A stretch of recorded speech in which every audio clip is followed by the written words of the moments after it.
বাংলাদেশের সাবেক প্রধানমন্ত্রী শেখ হাসিনাকে ফিরিয়ে আনতে দেশের অন্তর্বর্তী সরকারের আন্তর্জাতিক প্রচেষ্টা কি থেমে গেল নাকি ব্যর্থ হলো, এই প্রশ্ন উঠছে। কারণ জুলাই আগস্টে মানবতা বিরোধী অপরাধের মামলায় সাবেক প্রধানমন্ত্রী শেখ হাসিনাকে আগামী এক সপ্তাহের মধ্যে হাজির হতে দুটি জাতীয় পত্রিকায় বিজ্ঞপ্তি প্রকাশের নির্দেশ দিয়েছেন আন্তর্জাতিক অপরাধ ট্রাইব্যুনাল বা আইসিটি। অথচ বেশ কয়েকবার সরকার আইন ও স্বরাষ্ট্র উপদেষ্টা ও আইসিটির চিফ প্রসিকিউটর দাবি করেছিলেন ইন্টারপোলের মাধ্যমে তাকে ফিরিয়ে আনা হবে। পুলিশ সদর দপ্তরের তথ্য অনুযায়ী চলতি বছরের ফেব্রুয়ারি থেকে এপ্রিলের মধ্যে 2 দফায় শেখ হাসিনা সহ 12 জনের বিরুদ্ধে রেড নোটিশ জারির জন্য ইন্টারপোলের কাছে আবেদন করেছিল বাংলাদেশ পুলিশের ন্যাশনাল সেন্টার ব্যুরো বা এনসিবি। তবে সে আবেদনে এখনো পর্যন্ত সাড়া দেয়নি ইন্টারপোল। আবার শেখ হাসিনাকে ফিরিয়ে দেওয়ার জন্য ভারতের কাছে বন্দী প্রত্যর্পণ চুক্তি অনুযায়ী ভার্বাল নোটও পাঠিয়েছিল পররাষ্ট্র মন্ত্রণালয়। তারও কোনো সদুত্তর মেলেনি। শেষমেশ আইনি প্রক্রিয়ার অংশ হিসেবে পত্রিকায় বিজ্ঞাপন ছাপার আদেশ পেয়েছে আদালত থেকে। বিস্তারিত জানতে চলুন যাওয়া যাক বিশ্লেষণ। 24শে জুলাই আন্দোলন দমানোর চেষ্টায় মানবতা বিরোধী অপরাধের 5টি অভিযোগ আমলে নিয়ে সাবেক প্রধানমন্ত্রী শেখ হাসিনা এবং সাবেক স্বরাষ্ট্রমন্ত্রী আসাদুজ্জামান খান কামালের বিরুদ্ধে গত 1 জুন গ্রেপ্তারি পরোয়ানা জারি করে ট্রাইব্যুনাল। তাদের গ্রেপ্তার করা গেল কিনা সে বিষয়ে প্রসিকিউশন 16 জুন অগ্রগতির প্রতিবেদন তুলে ধরে। ট্রাইব্যুনালের চিফ প্রসিকিউটর মোহাম্মদ তাজুল ইসলাম আদালতকে বলেন, শেখ হাসিনা এবং আসাদুজ্জামান খান কামালের ঠিকানায় গিয়ে পুলিশ তাদের পায়নি। বিভিন্ন মাধ্যমে শোনা গেছে তারা দেশের বাইরে আছেন। এই অবস্থায় নিয়ম অনুযায়ী পত্রিকায় বিজ্ঞপ্তি দিয়ে তাদের হাজির হতে বলতে হবে। ট্রাইব্যুনাল এরপর একটি বাংলা এবং একটি ইংরেজি দৈনিকে বিজ্ঞপ্তি প্রকাশের আদেশ দেয়। 1 সপ্তাহের মধ্যে তাদের ট্রাইব্যুনালে হাজির হওয়ার নির্দেশ দেওয়া হবে ওই বিজ্ঞপ্তিতে। এ বিষয়ে পরবর্তী আদেশের জন্য 24শে জুন তারিখ রেখেছে আদালত। নিয়ম অনুযায়ী এর পরের ধাপে 2 অভিযুক্তকে পলাতক দেখিয়ে তাদের বিরুদ্ধে অভিযোগ গঠন করা হবে এবং তাদের বিরুদ্ধে আনা মানবতা বিরোধী অভিযোগের আনুষ্ঠানিক বিচার শুরু হবে। দর্শক, শেখ হাসিনা সহ আওয়ামী লীগের একাধিক নেতাকে বিদেশ থেকে ফিরিয়ে আনার জন্য সরকারের চেষ্টার কথা শোনা যাচ্ছিল গত বছরের অগস্ট থেকে। এর মধ্যে সবচেয়ে বেশি শোনা গিয়েছিল তাদেরকে দেশে ফেরাতে ইন্টারপোলের মাধ্যমে রেড নোটিশ জারি করা হবে। আইন উপদেষ্টা আসিফ নজরুল 2 বার, স্বরাষ্ট্র উপদেষ্টা জাহাঙ্গীর আলম চৌধুরী 1 বার এবং আইসিটির চিফ প্রসিকিউটর তাজুল ইসলাম 2 বার এই কথা সাংবাদিকদের বলেছিলেন। প্রথমে বলেছিলেন আইন উপদেষ্টা 2024 সালের 10 নভেম্বর আইসিটি সংস্কার কাজ দেখতে গিয়ে তিনি বলেছিলেন শেখ হাসিনাকে দেশে ফেরাতে ইন্টারপোলের মাধ্যমে রেড নোটিশ জারি করা হবে। তার 2 দিন পর ট্রাইব্যুনালের চিফ প্রসিকিউটর বলেছিলেন এ বিষয়ে পদক্ষেপ নিতে আইজিপিকে চিঠি দেওয়া হয়েছে।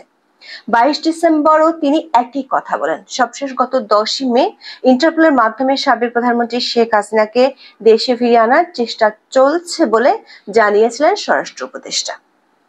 বাংলাদেশ পুলিশের ন্যাশনাল সেন্টার ব্যুরো বা এনসিবি থেকে পাওয়া তথ্যে জানা গেছে সাবেক প্রধানমন্ত্রী শেখ হাসিনা সহ 12 জনের বিরুদ্ধে রেড নোটিশ জারির জন্য আন্তর্জাতিক পুলিশ সংস্থা ইন্টারপোলের কাছে 3টি আলাদা ধাপে আবেদন করা হয়েছে। শেখ হাসিনা সহ যাদের বিরুদ্ধে রেড নোটিশ জারির আবেদন করা হয়েছে তারা হলেন সাবেক মন্ত্রী ওবায়দুল কাদের, আসাদুজ্জামান খান কামাল, আকামা মোজাম্মেল হক, হাসান মাহমুদ, জাহাঙ্গীর কবির নানক, মহিবুল হাসান চৌধুরী নওফেল, সাবেক mayor Sheikh Fazle Noor Taposh, major general Tariq Ahmed Siddique, সাবেক প্রতিমন্ত্রী নসরুল হামিদ, আলী আরাফাত ও সাবেক আইজিপি বেনজির আহমেদ। পুলিশ সদর দপ্তর সূত্রে জানা গেছে আদালত, প্রসিকিউশন ও তদন্ত সংস্থার অনুরোধের পরিপ্রেক্ষিতে পুলিশ সদর দপ্তরের এনসিবি শাখা ইন্টারপোলে রেড নোটিশ জারির আবেদন করে থাকে। শেখ হাসিনা সহ যে 12 জনের বিরুদ্ধে রেড নোটিশ জারির আবেদন করা হয়েছে তাদের মধ্যে বেনজির আহমেদের বিরুদ্ধে করা আবেদনের আর্থিক অপরাধের অভিযোগ তুলে ধরা হয়েছে। অন্যদের বিরুদ্ধে করা আবেদনে মানবতা বিরোধী অপরাধে জড়িত থাকার তথ্য উপাত্ত যুক্ত করা হয়েছে। শেখ হাসিনা ও বেনজির আহমেদ ছাড়া অন্য 10 জনের বিরুদ্ধে এনসিবি থেকে ইন্টারপোলের কাছে আবেদন করা হয় 10 এপ্রিল। বেনজিরের বিরুদ্ধে রেড নোটিশ জারি করতে ইন্টারপোলের কাছে আবেদন করা হয় চলতি বছরের ফেব্রুয়ারি মাসে। এর আগে দুদকের আবেদনের পরিপ্রেক্ষিতে ঢাকার একটি আদালত বেনজিরের বিরুদ্ধে রেড নোটিশ জারির জন্য ব্যবস্থা নিতে নির্দেশ দেন। এনসিবি যে 12 জনের বিরুদ্ধে রেড নোটিশ জারির আবেদন করেছে তাদের প্রত্যেকের বিরুদ্ধে বাংলাদেশের আদালত থেকে বিভিন্ন মামলায় ওয়ারেন্ট বা গ্রেফতারি পরোয়ানা রয়েছে। ইন্টারপোল যেসব ব্যক্তির বিরুদ্ধে রেড নোটিশ জারি করে তা তাদের ওয়েবসাইটে প্রকাশ করে। 16 জুন রাত 10টা পর্যন্ত ইন্টারপোলের ওয়েবসাইটে গিয়ে দেখা যায় মোট 6,665 জনের বিরুদ্ধে রেড নোটিশ জারি করা আছে। এর মধ্যে 61 জন বাংলাদেশি। তবে রেড নোটিশ জারির জন্য ইন্টারপোলের কাছে সম্প্রতি আবেদন করা 12 জনের কারো নাম তালিকায় নেই। এর অর্থ হলো গত 5 মাসেও বাংলাদেশের অন্তর্বর্তী সরকার আবেদন আমলে নেয়নি ইন্টারপোল। প্রশ্ন হলো কেন? পুলিশ সদর দপ্তরের একাধিক কর্মকর্তা বলছে ইন্টারপোল যে এই আবেদন আমলে নিবে না সেটি সরকার জানতো, কারণ কোনো রাজনৈতিক ব্যক্তির বিরুদ্ধে ইন্টারপোল রেড নোটিশ জারি করতে পারে না। বিগত আওয়ামী লীগ সরকার আমলে বিএনপির ভারপ্রাপ্ত চেয়ারম্যান তারেক রহমানের বিরুদ্ধে রেড নোটিশ জারি করেছিল, কিন্তু পরে তারেক রহমানের আইনজীবীর নোটিশের পরিপ্রেক্ষিতে ইন্টারপোল তার নাম রেড নোটিশ তালিকা থেকে সরিয়ে নিয়েছিল।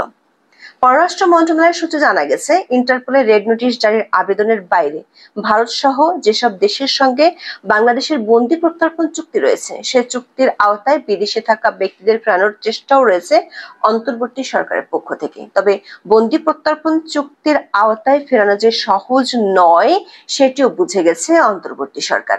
ভারতের সঙ্গে বাংলাদেশের বন্দি প্রত্যর্পণ চুক্তি রয়েছে। এই চুক্তির আওতায় শেখ হাসিনার ভারতে পদার্পণের ঠিক 4 মাস 18 দিনের মাথায় তাকে ফেরত আনতে বাংলাদেশ সরকার আনুষ্ঠানিকভাবে দেশটির কাছে আবেদন করেছিল। সেই আবেদনে কোনো উত্তরই দেয়নি ভারত সরকার।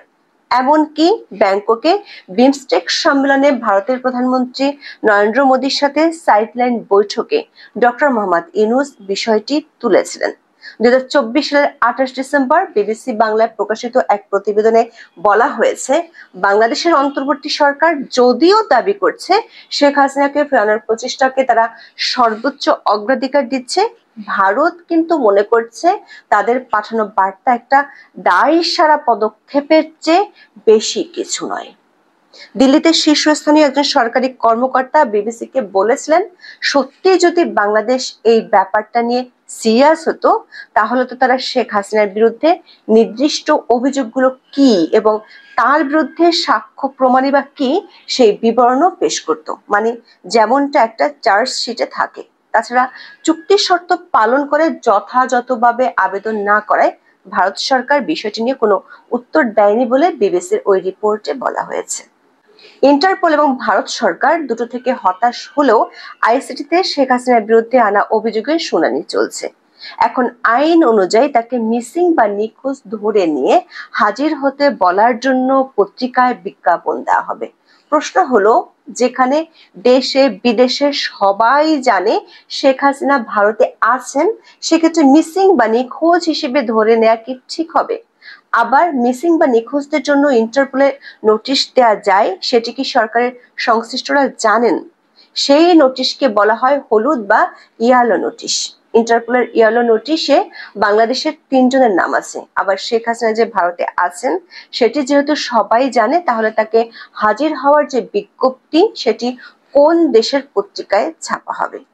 16 জুন আদালতে প্রসিকিউশন টিম যে অগ্রগতি প্রতিবেদন তুলে ধরেছে সেখানে শেখ হাসিনা ও আসাদুজ্জামান খান কামালের অবস্থান, তাদের ফিরিয়ে আনার ব্যাপারে পরিষ্কার ও স্পষ্ট কোনো তথ্য তুলে ধরতে পারেনি। তাহলে এতদিন সরকার উপদেষ্টা ও কর্মকর্তারা যেসব বক্তব্য দিয়েছিলেন সেগুলো কি শুধুই রাজনৈতিক বক্তব্য ছিল? এখন এ পর্যন্ত। সবাই ভালো থাকুন, সুস্থ থাকুন, নিরাপদে থাকুন। দেখা হবে আগামী পর্বে।